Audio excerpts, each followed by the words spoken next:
we let a franchisee open a B- site on the promise that they were going to open 2 A's within 7 to 10 miles of each other. So we were going to get 3 stores inside a year and a half or 2 years that were going to feed that awareness to the lower store.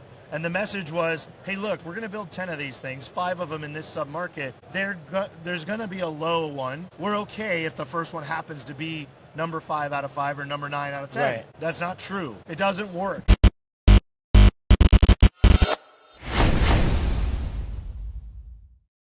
All right, Closed Monday podcast here at the National Restaurant Association show with Troy Hooper, the CEO of Pepper Lunch. Real estate today, man. Let's talk real estate, Kyle. What's going on? What's going on in the real estate world these days for you guys? We're trying to take over the world, I know you are. Build stores, be in all the places, and do all the things. It's exciting. So, when you guys have, you guys are obviously, how many locations you have in the So right in now? the U.S., we have 12 open stores. We have 17 under construction, 24 leases signed. Wow. We have 120 commitments from our franchisees that are fully paid, so they're happening in the next 3-4 years. On a global scale, we have 571 stores today. We'll build about 70 or so stores total globally. We're in 17 countries now. We're adding some countries in the next year, so Wow. we got to learn the lesson around real estate in new countries too. God, I got so many questions just like going through my head right now. So, what are you guys seeing out there right now? Let's start with that because I know what I'm seeing. I want to see if it's... Yeah, it's tough in most major expansion markets. We're having a lot of success in new development, but do you want to wait 2-3 years for new development? And it's an unproven site. It looks great. The co-tenancy looks great, but you're taking a chance. So you have to mix that with second gen or existing that you can get some good co-tenancy. So what we're seeing is finding sites a little bit hard, competing once you find them even harder. Landlords are getting really kind of wanting to curate that cohort, which has been pretty interesting of late. So I'm spending more time actually explaining the brand and the value the brand brings to a property, to landlords and convincing them that we're a brand they definitely want to have, especially around the types of demographics that we attract. And if it fits within that cohort they're trying to curate in that property. That's interesting. Yeah, so it's a dynamic world. It's a lot of talking. And for you guys, you have what's your box is your box. How flexible are you in this environment? Yeah, we're unique in that we are actually very flexible. We have a 1,350 square foot store doing high $3 million, and we have 2,400 square foot store. We want 1,700 to 1,900 square feet if we can. But that's what everybody wants. Right. That's actually the most competitive sector, right? And so, are we doing 1,600? Are we doing 2,000, 2,100 when we would prefer a little bit? Yeah. But we actually are very, very flexible. For us, because of the way our design of our cook process and service processes, our kitchen is the same size no matter what store we go into. And so for us, it's really just about seating capacity. And we want seating capacity. Most fast casual brands are happy to get 40 to 50 seats in 1,700 to 1,900 square feet. In 1,700 square feet, we can get 68 to 72 seats. And so we can really maximize that footprint. Why is that? Well, because our kitchen is compact. It's linear. It's a galley style, back of house. It's open. It's an open kitchen with glass walls. And so we kind of take the length of one wall and then how wide's the space, how deep's the space. At the end of the day, if we can get away with one bathroom, unfortunately, when you have that many seats, you're often fighting to. Now we're doing zoning and all that stuff. But generally, we're almost never under 50 seats, even in the small format. So when you guys have a franchisee in a new market, and they're looking at, they know your site criteria. How much support are you providing to them? How much, you're a real estate guy. So how involved are you in this process with those guys? Because sometimes there's a little bit of a disconnect with what they want and they think is great and what you guys want. Yeah, so we set the tone from discovery day, and we explain to them how this is going to go. And the thing I say to every prospective franchisee or new franchisee, I reiterate to them, is after deciding we're going to be partners in the franchise business together, you're going to be a Pepper Lunch multi-unit franchisee, the most important thing, the thing we spend the most time, people resources, money resources, and effort on holistically is real estate. And it's a team sport for us. So, of course, you're the operator in the market. You've already been an operator in your market as far as our criteria is concerned. And so you should know your market, but you don't know Pepper Lunch in your market. We then help them source or work with their existing broker network or broker, and we educate them on the brand, not just the site criteria and the demographics, but the brand and what makes it unique and special, who our people are, etc. Then we approach it as a team sport. We use a big data set. We use Calibrate now. And so we do a big data set run, and we look at all the reports and all the maps and all the density and overlaps and traffic. Co-tenancy is one of our biggest criteria. Our customer is sub 30 years old, 34 for sure. They're a little more affluent, young professional, coming out of college, first job, first marriage, first kid type age group, and they eat out a lot. And so they go to Cava, Sweet Green, Shake Shack, Chipotle's at the bottom of our consideration set. And so we really pair well with those brands. So we're looking to be in those similar type developments and plazas with them. Even a Dave's Hot Chicken and some other brands like that are growing fast. But for us, it's a team sport. So we have a director of real estate and construction, and she, basically we have a call with every franchisee every week and their brokers. We vet the sites, we talk through the sites, we guide them on the LOI negotiation, on the deal points. We get them to go get the MEPs and the layouts for us, as built if they have them. We actually do test fits for our franchisees, so we control the design and layout and setup. So we want to control workflow and that's major and all of that, right? Yeah. And so we help them with that. And then we mandate our own architect. So going through that real estate process all the way to signing the lease, we're there with them as a partner. We're an advisor, we're a coach, we're a police officer, right? Yeah. We're saying no. Can't do that, won't do that. That doesn't make sense. Make sure you get this, make sure you get that. So we're really a very, very close partner in that relationship, which is important. Oh my God. Because, an emerging brand penetrating new markets with a new concept people have never experienced in that market, it's a big risk. Oh yeah. And so real estate's just the thing we can't get wrong. Right. At the end of the day. Man, clip that. That's the clip, because I'll tell you right now, not every brand does that. Right. Really weird thing to me when I started getting more involved in the franchise side was just handing them off to go to wherever and try to find a site and bring it back to us. Right. That the waste of time and energy that's on that. So back it up for a second. When you guys are looking again at these centers, when you say co-tenancy is important, aside from the restaurant brands, what other co-tenancy do you look at as being drivers to Pepper Lunch? Yeah, so there's kind of two buckets for us. One is sort of the Asian cohort. We do really, really well if there's an anchor of an Asian grocer like an H Mart, 99 Ranch, these kinds of folks. That's like a no-brainer for us most of the time, not always, but most of the time, if the other concepts are doing well in there.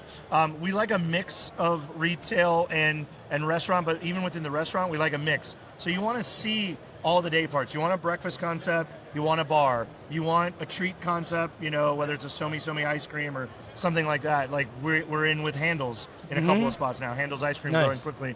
So we like to see the ability for different people to come to that plaza for different reasons and then discover Pepper Lunch. Get a chance. If they stick their head in the window of our store, they're coming in to check it out. Yeah, right, of course. They're going to learn about it. So do you find that there's a difference in these markets? Like you mentioned, like lifestyle sort of centers, sort of like these curated experiences from landlords.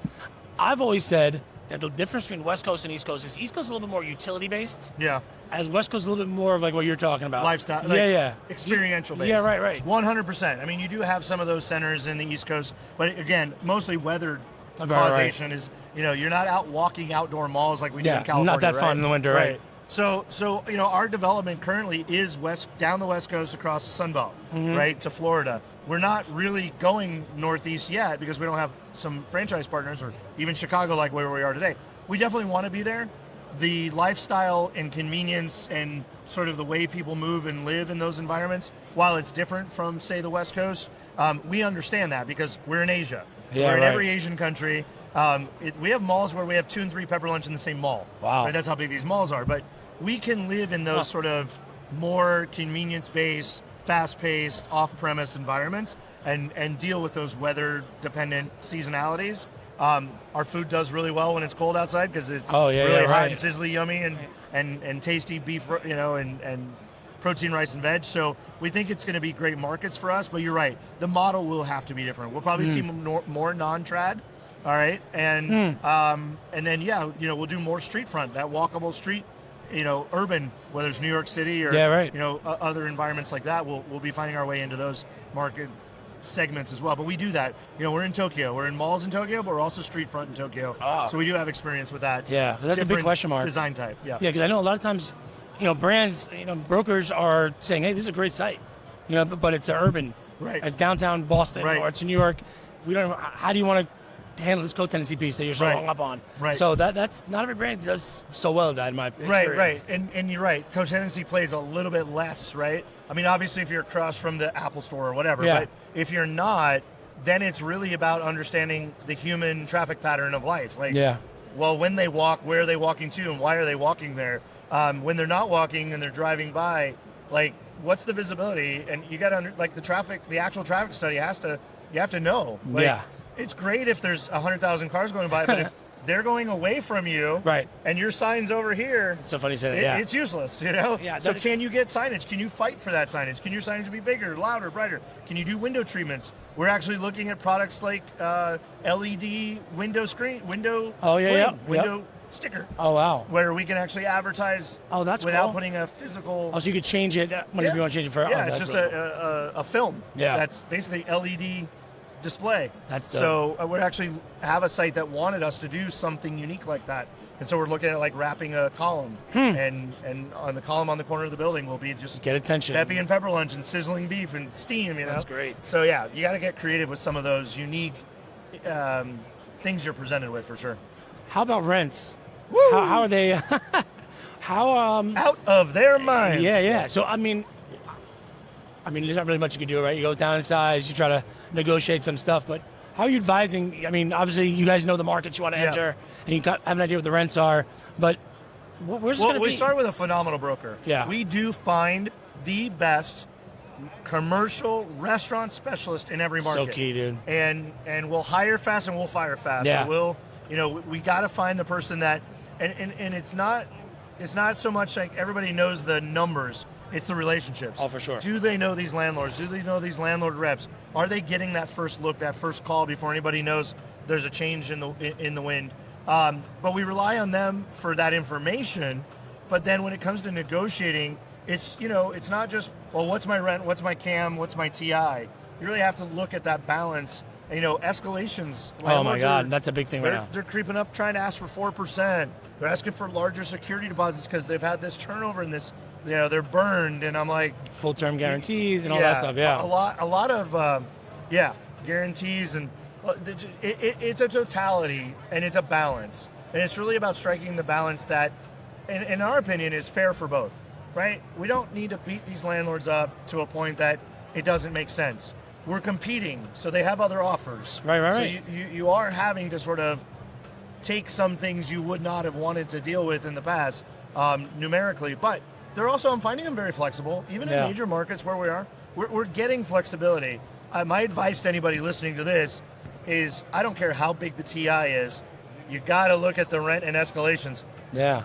They're going to make it up. Oh, They're yeah. going to make it up. Yeah. Now, do you need that cash now, and is that worth paying over time? You got to do the math. Yeah. What's the math over 10 years, guys? You give me $100,000 now, but it costs me $200,000. Yeah. You want to run a 10-year I could probably borrow $100,000 to build. 100%. A lot Yeah. cheaper than what they're gonna. Yeah. So you have to do that math and really think about the balance, and it's a balance of a good 5 or 6 KPIs for sure. Yeah, and these franchisees, it's always the preparedness. Yeah. Are they financially able to withstand what could be coming? And that's a big question. I'm having more and more landlords ask for business plans. 100%. Right, and these guys want TI. Yep. They want lower upfront costs, or do you want to lower rent the life of the lease? Let's figure it out. But then I was like, yeah, I'm willing to have that conversation, but let me see their business plan. Let me see their financials. Yep. You guys, I know there's a little bit of with the FDD and all the requirements, you can't disclose too much as the franchisor, but in terms of the broker's responsibility and presenting these franchisees to these landlords, how do you see that relationship, or how do you? So we put a deck together for every franchisee, or we ask our franchisees to do it. Now, we're fortunate in the following way. We've already pre-vetted these franchisees. We know they're going to pass the muster because they're already previous or existing multi-unit franchisees. Right. So they have assets, they have wealth, they have cash. They had to have cash to come to our table, or they have access to 2K. the loan and other financial products. We know that going in. So we feel very, very confident that they're going to get in front of a landlord. And while, yes, they're going to have to sort of show the paper, Yeah, right. they're going to get past that landlord. But you're right. landlords, call it. They've been burned. They've Yeah, been, right. they've seen turnover. That turnover hurts. I'll give you something a tactic we're employing now. We're actually writing into our leases clauses around co-tenant percentage. Oh, for sure. So if we see co-tenancy, if the primary co-tenant we're linking ourselves to goes away, or if occupancy is lower than 70% of retail space or whatever, we're getting discounted on our rent, or we're getting a clause where we can walk out. Like if all of a sudden there's a mass exodus, we have the opportunity to move. Now nobody wants to move that. The sunk costs are massive. Right. $400,000 or $500,000 are sunk into the space, and you can't take with you. Right. But I tell the landlords, and we tell our franchisees, we tell the landlords, we're banking on you, Mr. Landlord. We're banking on you to have a good product, to have good traffic, to keep the plaza in good condition. To upgrade the things and your end of the deal. Replace for the sure. signage and whatever. Yeah. Hold up your end of the bargain. So you're putting it on us. You're worried about how are we going to perform? We are only going to perform at our highest potential if all of these factors are in line, of course, over the long haul. So we put it back on them in a lot of cases too. So a lot of conversation around data tech, AI. Are you guys using any of that right now? Like, what are you using? You mentioned Calibrate, but are there any, not even specific platforms I'm necessarily worried about, but like data points that you're looking at from a market perspective, or even on the site? We have 362 benchmark points for Pepper Lunch. Now, the top 20 is what's weighted, right? So we have a scorecard. So do we use AI? Yeah, we used AI to create our scorecard. We used AI to go back and look at, okay, we have 12 stores, 5 were pre-existing. How are they all performing? Not only on sales, but customers per day, average check, average plate. How are all the other? What's our rent percentage to sales, and how is that fluctuating? What's our sales per chair, sales per square foot, cost per square foot? We put all of these factors into AI and said, great. Our assumptions were the following: that this is where we should be and why we should be there. And AI came back and said, you're right, but here's some new learnings that you should apply add to your thought process, add to your scorecard. So we redid our scorecard to take those into consideration. And what we learned was smaller is better for us. Bigger does not result in better sales for us. We learned that we knew it was sub 35, but we knew that we weren't as worried about the mean or median age. We now are really focused on staying sub 40 on the median age. We had set average household income at about $87K. We now have upped it to 100 or 110K. We are leaning more or staying closer to the Asian cohort, because the stores where we have an Asian population over 15% are our best performing stores, of course. But when we go to a new market and we're going to plant a flag for the first time, we really need to look at second-gen Asian-focused population, and then we have permission to grow concentrically from there. Yeah, right. So yes, we're using AI for analytics, we're using AI for data capture, we're using AI obviously in our marketing, in creative and content creation and distribution.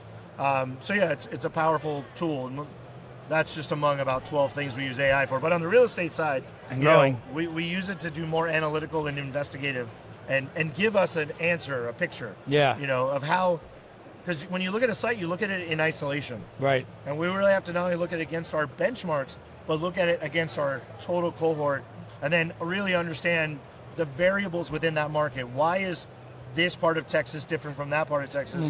Why is that so different from California? And not try to apply this universal belief system across the whole country. And that's hard. Yeah, that is hard. And let's say you went to a market, right, and you're really struggling to find a site that fits that criteria. You got two options, right? You're going to wait it out and figure out new development 2028. We're going to get in the pipeline over there. Or maybe we take something that's a B site for us. What do you like? What first store should never be a B site. Yeah, right. Look, we did it. Look, I'll be very transparent. We did it. We let a franchisee open a B- site on the promise that they were going to open 2 A's within 7 to 10 miles of each other. So we were going to get 3 stores inside a year and a half or 2 years that were going to feed that awareness to the lower store. And the message was, hey, look, we're going to build 10 of these things, 5 of them in this sub-market. There's going to be a low one. We're okay if the first one happens to be number 5 out of 5 or number 9 out of 10. Right. That's not true. It doesn't work. Well, especially when you're a new brand, and we right? let it against our good intuition. and it has proven to be the problem store. And so the answer is going forward, no. Like, learn from your mistakes. We're going to open A+ sites first. We're going to wait. We're very aggressive. We're also very patient. If we see it and it's right and we want it and it makes sense, we're going for it. We're not waiting. But if it's maybe that should be, the site is a B site, an A- site, but we know we've got a couple better ones coming. Let's wait here. Let's get those other 2 or 3 going. Come back to it. I think a lot of people think it's never going to be available again. Yeah, right. There's always another site. Yeah. In 3 to 5 years, somebody's moving out of that plaza. Well, that's where the relationship comes in. It might be a better spot. Yeah, right. Right. On new development, I do want to mention something because you pulled back new development to the conversation. The thing you should fight for the most in new development is where within the new development you are. Don't just be enamored with the development. Don't be enamored with the leases they've signed or the LOIs they have, the co-tenancy, the traffic, whatever. Don't be enamored by all that. Fight for the location that is best, your size, your shape, your visibility, your parking, your traffic, your who's next to you matters. Directly door to door really, really matters. Fight for your space within the new development, because in new development, that is, don't do that right now. That's the whole game. Yeah, that's the whole game. Because sometimes they don't have an anchor signed. They have a box that they pegged somebody for. Right. But they may have a couple other competitors, like you said, looking for that space. Last question. Restaurant show next year, 2027. Where do you hope Pepper Lunch is a year from now? So a year from now, we will have 24 to. Well, a year from now, okay, May. Let me back up. By May of next year, Pepper Lunch will have between 30 and 35 stores in the U.S. We'll be well over about 620, 630 stores globally.